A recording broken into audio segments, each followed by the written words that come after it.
بسم الله الرحمن الرحیم. با عرض سلام، وقت همه بخیر. انشالله خوب و صحتمند بوده باشین. مدیر صاحب اگر اجازه بدین که من اسکرین شیر کنم برویم به طرف درس.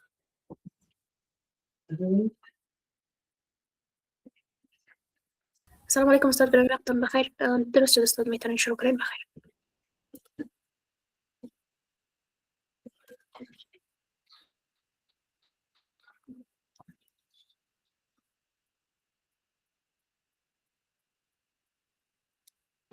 بسم الله الرحمن الرحیم. رمضان به همه شما مبارک باشه، با امید قبولی طاعات و عبادات همه‌تان و خواهشاً که همدیگر از دعاهای نیکتان فراموش نکنید.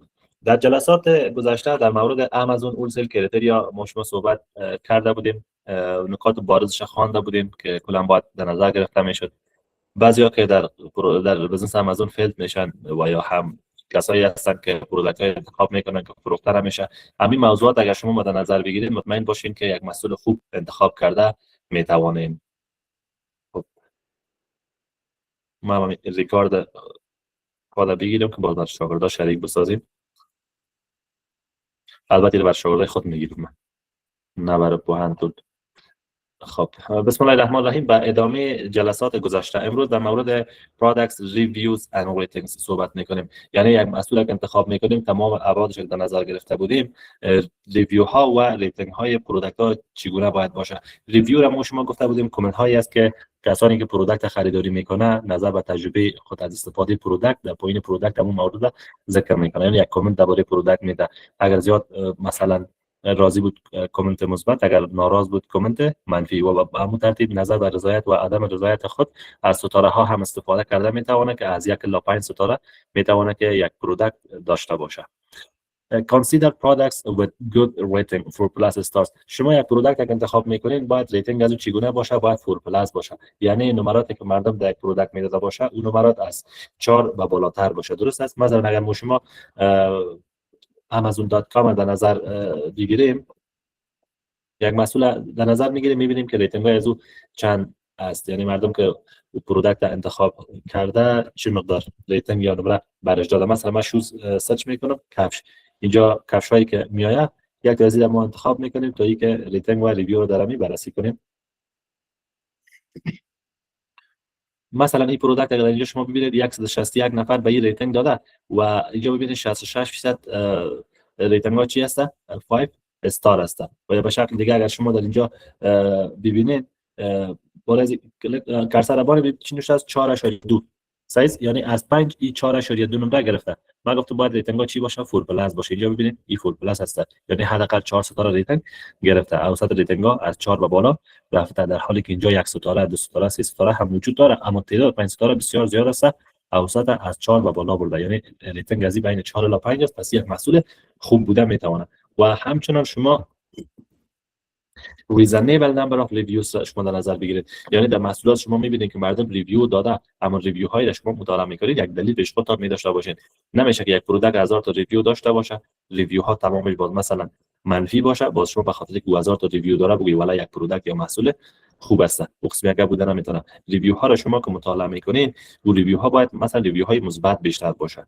درست است؟ و اگر شما یک پروداکت میخواین که پرایوت لیبل بکنین، یک تغییر در او ایجاد بکنین، در اون صورت باید او ریویو های منفی که شما در نظر میگرفته باشین، او ریویو ها اصلاح پذیر باشه. یعنی به خاطر شما پروداکت انتخاب کرده باشین که اینی ریویو های منفی را داره و حالا من تصمیم دارم که اینی نکات ضعفش حل بسازم تا اینکه در آینده همین ریویو منفی را نگیره. درست است؟ اینجا باز این ویدیو ها را با شما که مطالعه میکنید باید ریزنیبل باشه. درست است؟ مثلا چی گفته؟ اوکی these shoes are not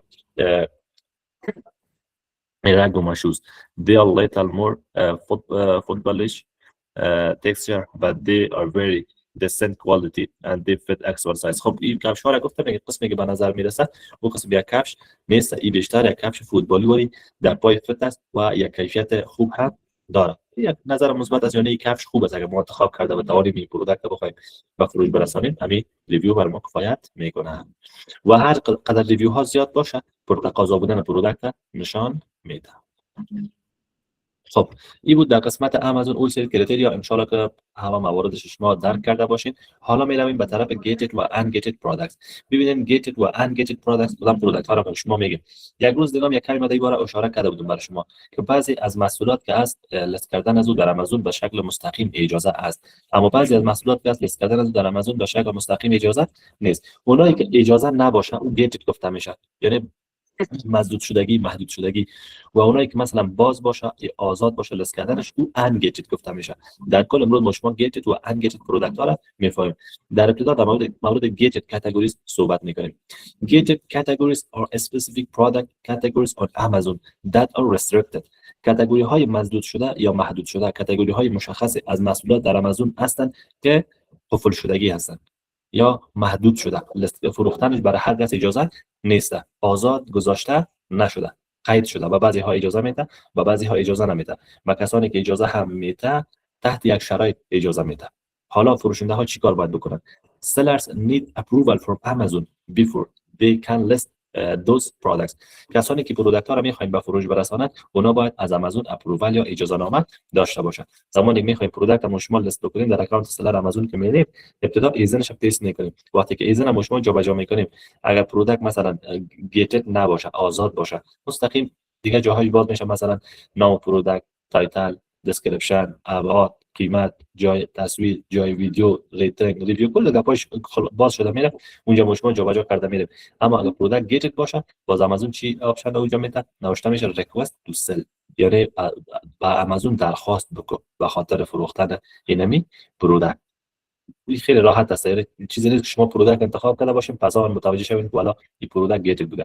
همین که در آمازون میخوای پروداکت لیست کنی ایزنش از پیش که میخوای وقتی که ایزن پیست میکنی اگر پروداکت ان گیتد باشه اون ادامه لیست کردن برات باز میشه، اگر گیتد باشه باز نوشته میشه ریکوست تو سل، از آمازون درخواست میکنی که اجازه بده که من این پروداکت لیست کنم. معمولا کاتگوری هایی که یا از طریق برند ها که بگیم برند هایی که گیتد است، برند های مشهور مانند آدیداس، اپل، پوما، اینا برندهایی هستند که زیاد مشهور هستند و نیاز به فروشنده ترد پارتی نداره. اینا پروداکتشون گیتد می باشه و چون اینا پروداکت مشهور هستند هر کس میتونه که از مشخصات اینا یا از نام لوگوی از اینا استفاده کنه. از اینکه استفاده صورت نگیره در این صورت باز اینا رو در آمازون گیتد میکرده باشه تا اینکه اپرووالی که از ما درخواست میکنه و اپرووال اصلی است یا نیست یا از خود برند است یا از جای دیگه.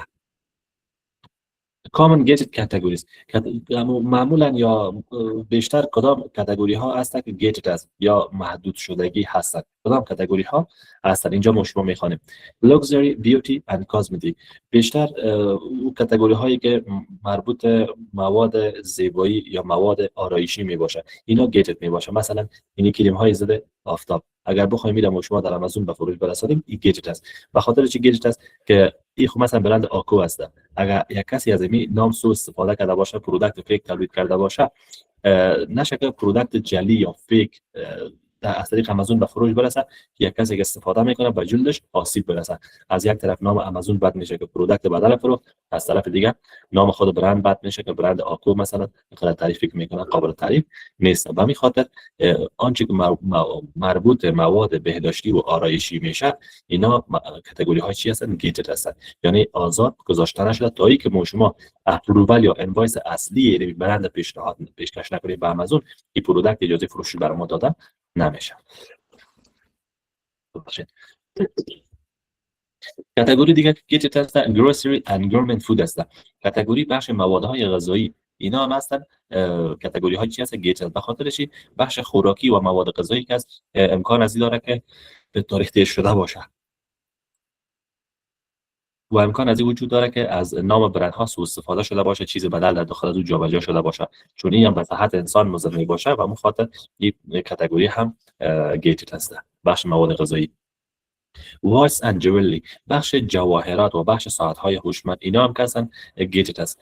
چرا که ساعت‌های هوشمند هم میتونه که مثلا شما یک ساعت که از خود آیفون ما مثلا می باشه حداقل $150 قیمت می داشته باشه، مگر عین شکل ظاهر و نموسات ما شما در کراچی با 150 افغانی پیدا کرده می توانیم. یعنی از نام‌های از اینا سوء استفاده میشه و نام برند از اینا کپی میکنن. به همون خاطر این پروداکت ها را گیتد ساخته و همچنین بخش جوئلریز، بخش جواهرات مثلا طلا میشه که فلز عادی باشه فقط رویش طلا کار شده باشه درست است این قسم وجود داره لایف فیک باشه بنابراین همین دلایل است که این کاتگوری را هم گیجت ساخته که مستقیما کسی پروداکت بدلش از طریق آمازون به فروش رسانده نتوانه مدیکال سپلایز و همچنان پروداکت هایی که مربوط به بخش‌های طبی میشه مثلا الکل ها باشه یا بعضی داروهایی باشه که از قبل مثلا مشخص شدگی است که به خاطر چیز استفاده میشه مثلا کلیم زده آفتاب این یک چیز مدیکال سپلایز هست و یا مثلا کریم های سوختگی این هم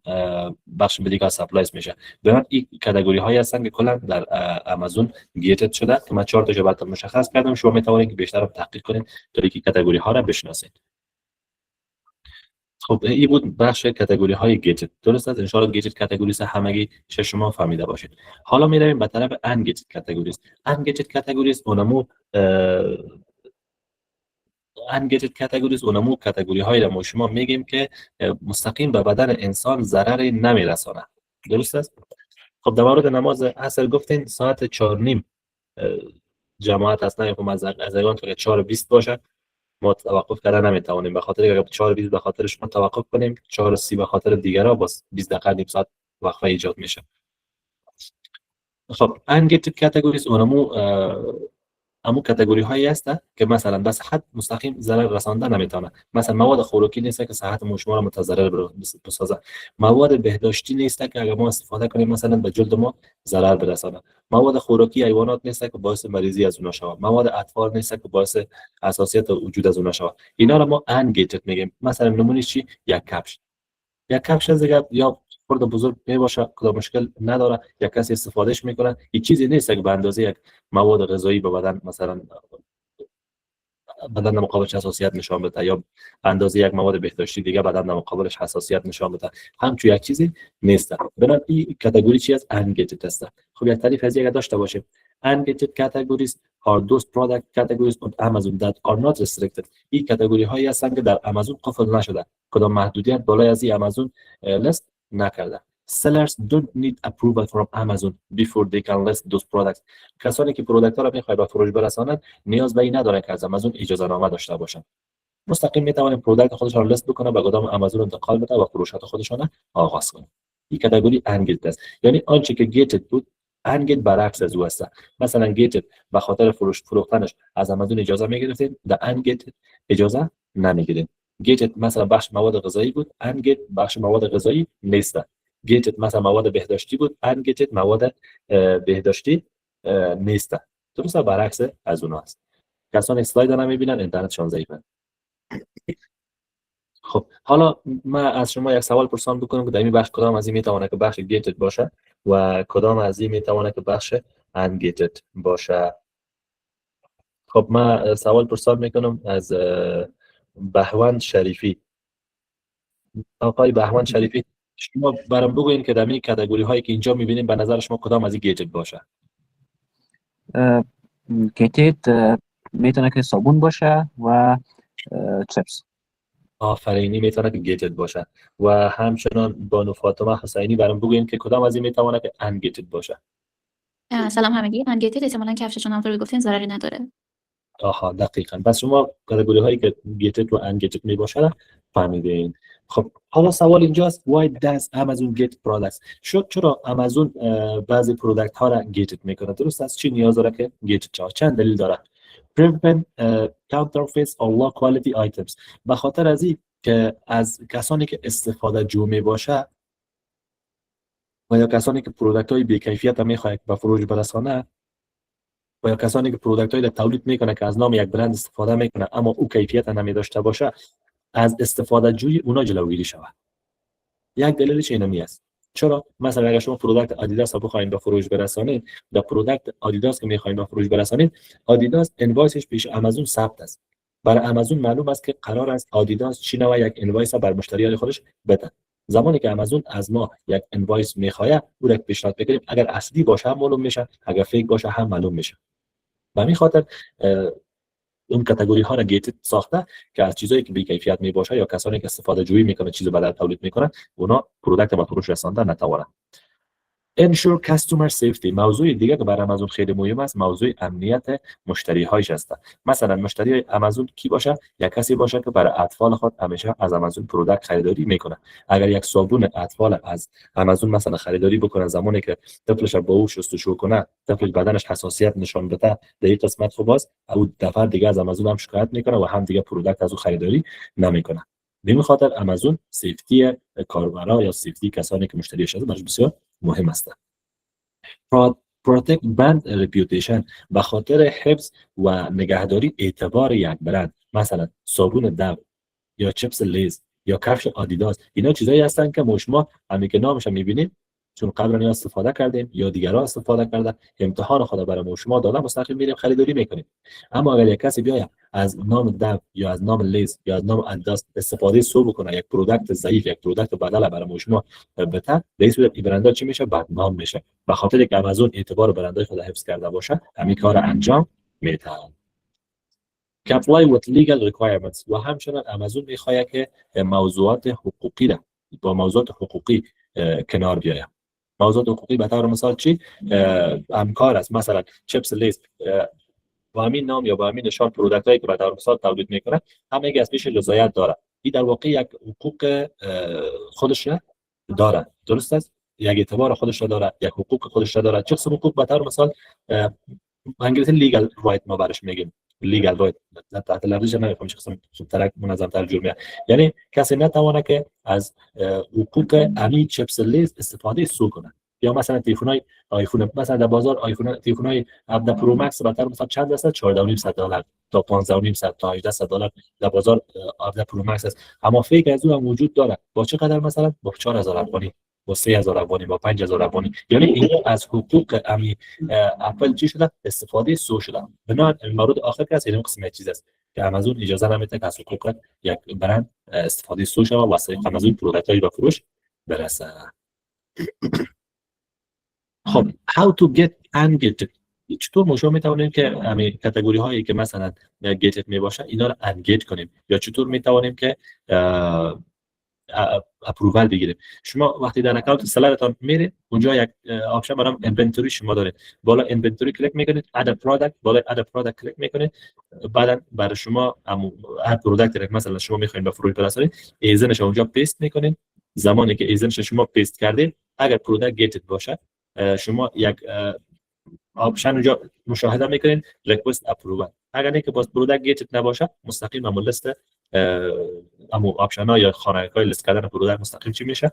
باز میشه. این کار بسیار ساده و عملی بخیر شما روی اکانت تا خواهد کردین. و اگر مثلا آمازون بعضی داکومنت های اسنادهای نیاز داشته باشه او از شما تقاضا میکنه یا انوایس یا اپرووال یا چیز دیگه. خب شما کوشش کنید در آمازون همچون کاتگوری ها رو به فروش نرسانید که باز زیاد میشه. ای باشه برای روز آینده.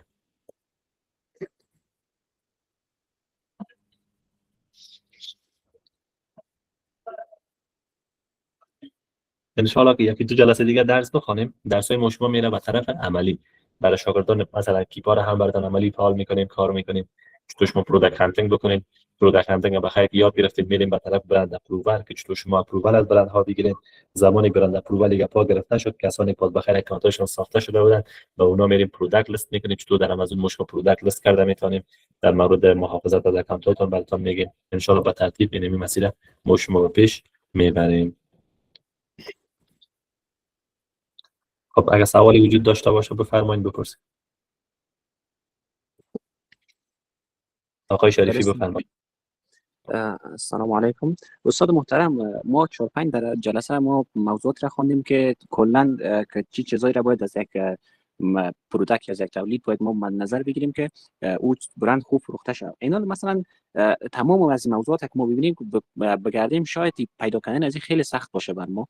یعنی تمام از موضوعات آیا میشه که مثلا ما بعضی از نکاتش در بعضی از پروداکت ها ما مد نظر نگیریم به خاطر از اینکه خوب باشه یا اینکه خوبتر بفروشیم یا مشکل داره یا نوقتر فروخته میشه که اگر بعضیاش مد نظر نگیریم؟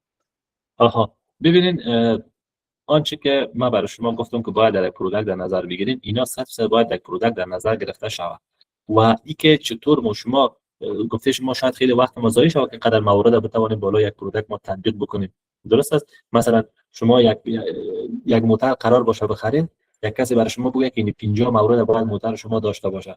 مثلا موتور شما از 1 میلیون کیلومتر مثلا زیاد نگشته باشه، تیل کم بخوره، گازیان باشه، تایرش تو باشه، رنگش تو باشه. شاید 49 تاش تو تطبیق کرده بتونی، اما یک تاش تطبیق کرده نتونی، پس در این صورت تو برید دنبال موتور دیگه. شاید در موتور دیگه 48 تاش تطبیق کرده بتونی، دو تاش نتونی، برید دنبال موتور دیگه. این پروداکت پیدا کردن هم قسم چیز میشه. اما شما از تولز کیپاک استفاده میکنید. کیپاک هر برای شما حیثیت چی داره؟ حیثیت یک نوکر برای شما است، نوکر مزدور. ما جزئیات برش میدیم، میگیم بر اساس اینمی جزئیات برو برام پروداکت پیدا کن. کیپا بسیار پروداکت ها رو پیدا میکنه، 1000 تا پروداکت پیدا میکنه، 500 تا پروداکت پیدا میکنه. این مشکل نداره. ان شاء الله من طریقش براتون یاد میدم که چطور همزمان با این که شما پروداکت کمپینگ میکنین تمام کریتریا رو بالای یک پروداکت تبدیل بکنید. این ان شاء الله براتون کار میکنه. تشکر استاد.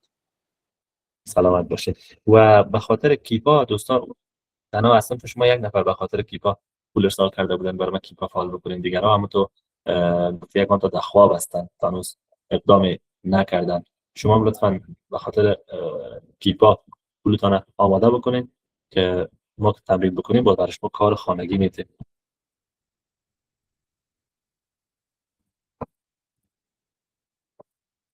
فکر کنم که جلسه 15 درسی ما شما بکنم روز. خب نمازتان ناوقت نشه. تشکر از اینکه حضور پیدا کردین. برای همه شما وقت خوب آرزو دارم. افطار خوب داشته باشین. خدا نگهدار.